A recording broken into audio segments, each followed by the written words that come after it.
आमचा बोका दिवसभर पुढे पालथा पडला होता काय माहित, संध्याकाळी घरी आला तो असा सुस्तवला होता. मी त्याला दोन्ही साईडनी डवचित होतो तरी त्याला कळत नव्हतं चायला हाणतोय कुठून. पण नंतर तो मलाच म्हणला असं ना आम्हाला त्रास देऊन तुला बरं वाटत असलं भाड्या तर फेरा फिरला ना मग तुला समजा भाऊनी एकाच उडीत असे घांदा आता मारले का नादच नाही राहिला डायरेक्ट. तर जय श्रीराम भावांनो, मी विक्या ब्लॉगर आणि आजच्या नवीन ब्लॉग मध्ये तुमचं सगळ्यांचं स्वागत. बंटी शर्ट एवढ्यात काय ब्लॉग मध्ये दिसना त्याच्यामुळे सगळ्यांना प्रश्न पडलाय हे वाघ नेमकं गेलाय कुठं. आधी वाघ होता आता वाघवर देवी बसलेली लावा वाघाचा त्यांचा सिनेमॅटिक शूट करायचं होतं त्याच्यामुळे आम्ही गोल्डन टेम्पलला गेलतो. आता बाकी मंदिर कुठलं आहे ना तेवढं कमेंट मध्ये सांगा. संध्याकाळी सगळे कार्यकर्ते पंपवर गोळा केले, म्हणलं चला आपल्याला मडील जायचंय कानिपनाथ बाबांचे दर्शन करायला. पण कार्यकर्ते जादा झाले त्याच्यामुळे गाडी कॅन्सल केली, डायरेक्ट मोटरसायकली काढल्या.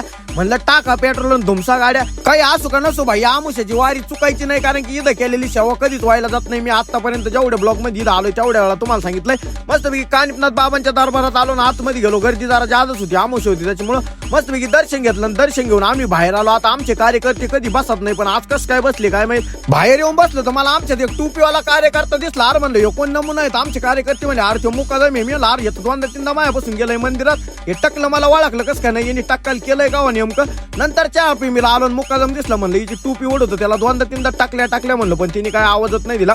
कार्यकर्ते म्हणले जरा चहा बिया पिऊ, म्हणलं काही विषय नाही, चहा 90 लावून मग घरी जाऊ. सकाळी उठलो परत चहा प्रेमीला आलो तो माया भेटला, माया म्हणला खर्च करतो भाऊ, डायरेक्ट कॅम्प हातात घेतला मग दाबून आणला, कारण की विषय फुकारचा होता. मग कॅम्पा भाई फुकाट असलं कॅम्पा प्यायची आणि आपला असलं का चहा पिऊन घरी जायचा नाटक काय.